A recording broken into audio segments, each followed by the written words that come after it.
Jadi persoalannya bagaimanapun juga saya ingin mengatakan beginilah. Sebetulnya satu yang saya inginkan. Bisa enggak sih kita beragama tidak mesti harus menjelek-jelekan agama lain? Bisa enggak? Udah, tutup mulut. Jadi begini, Pak Tato jual kacamata, saya jual kacamata. Tolong Pak Tato, silakan Anda masukkan kacamata dalam advertensi, dalam periklanan, silakan disosialisasikan.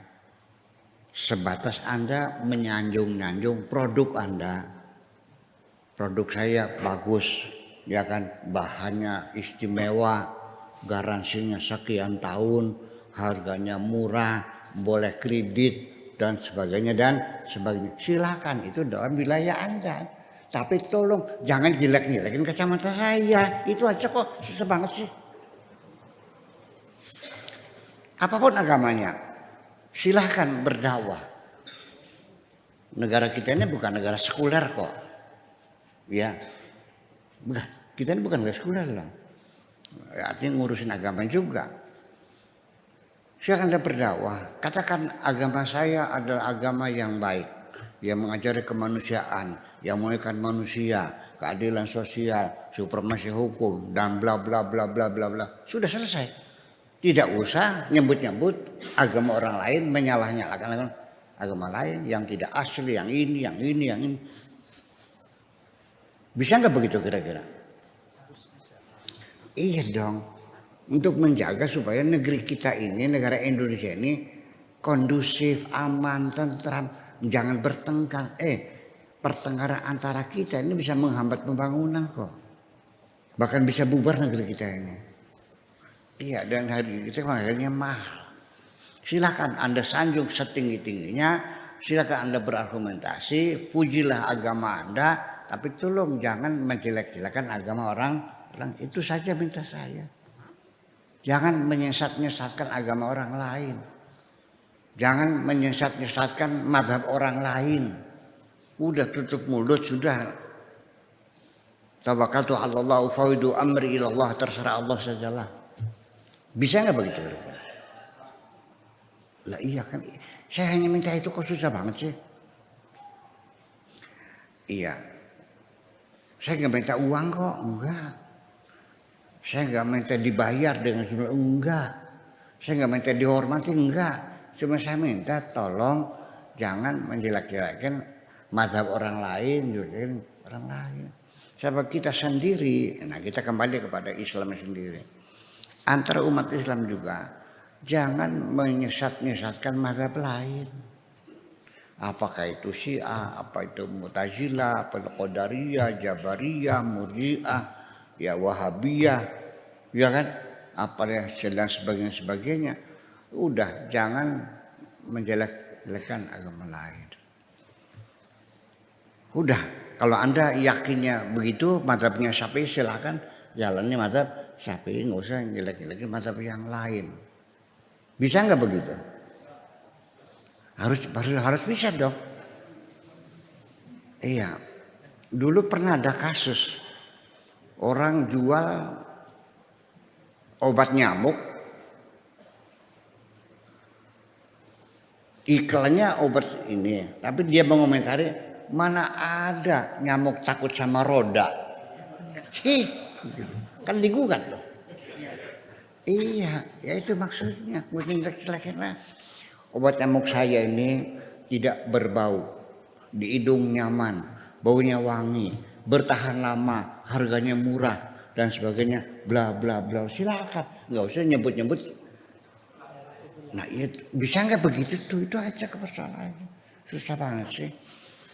Ini saya ingin kasih tahu. Di Al-Qur'annya ditanyakan begini. Qul hal nunabbi'ukum bil akhsarina a'mala. Maukah kamu ku beritahukan gelem beli tek paiweru.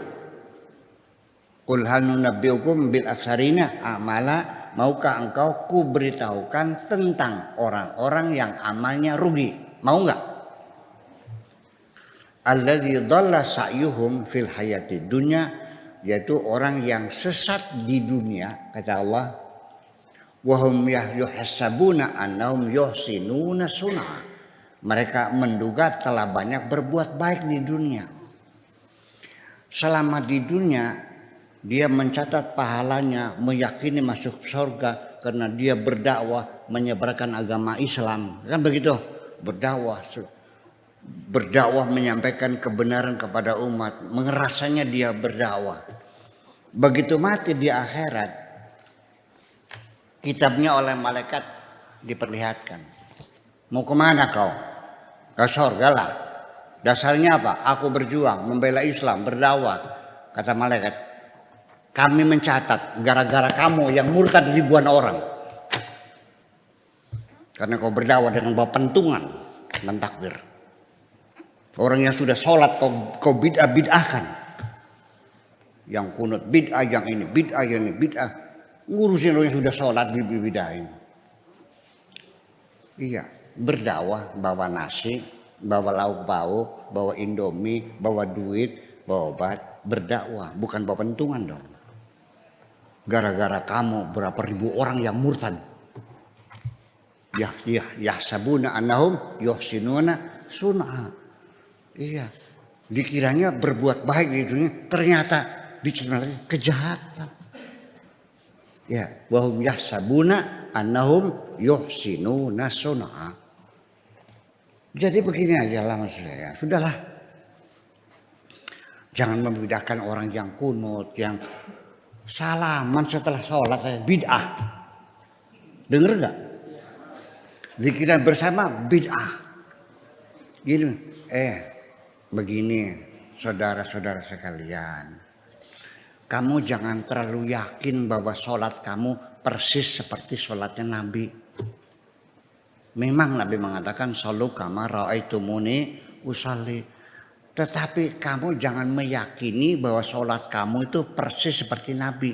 Yang tidak seperti kamu itu bid'ah. Dari mana dasarnya?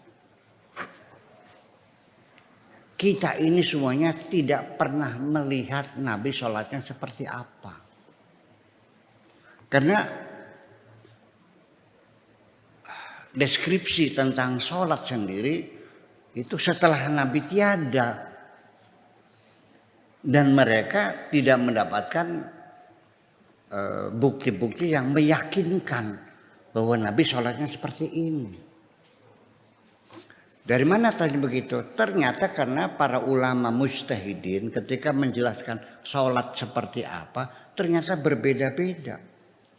Ada yang baca Fatihah, ada yang tidak baca Fatihah. Yang baca Fatihah ada yang baca basmalah, ada yang tidak baca basmalah. Sampai iftitahnya berbeda-beda, tasyahudnya juga berbeda-beda. Ada yang sampai nyebutin dajjal kok. Ada enggak? Iya. Nah begitu enggak?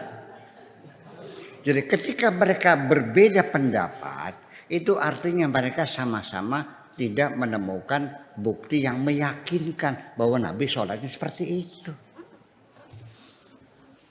Kok susah banget sih? Atau kamu yakin Nabi sholat seperti itu? Taunya dari mana? Jadi yang seperti itu salah gitu. Menurut Imam Syafi'i, kalau kamu baca Fatihah tidak baca basmalah, sholatnya tidak sah. Karena Fatihahnya kurang. Karena basmalah adalah bagian dari Al-Fatihah. Kalau mazhab Maliki, kalau kamu baca Fatihah baca basmalah, sholatnya tidak sah. Karena Fatihahnya berlebihan. Kenapa? Basmalah itu bukan bagian Fatihah. Yang benar mana? Nyenggol perempuan, wudunya batal enggak? Ada yang bilang batal, ada yang tidak. Terus yang benar mana? Selagi mereka berbeda pendapat, artinya mereka sama-sama juga tidak tahu.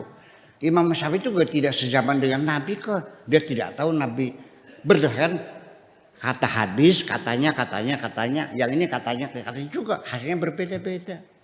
Jadi kalau sama-sama sekedar menduga-menduga.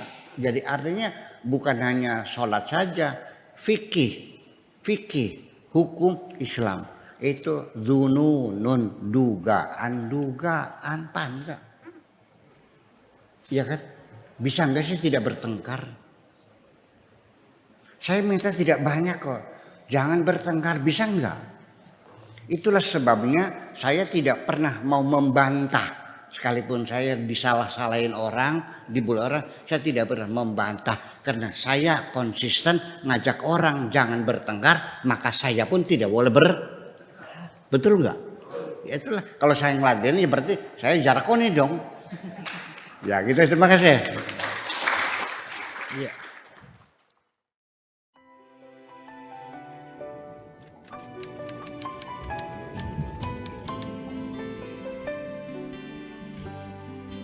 Aku hanya ingin berbagi kebahagiaan dan tidak menggurui siapapun.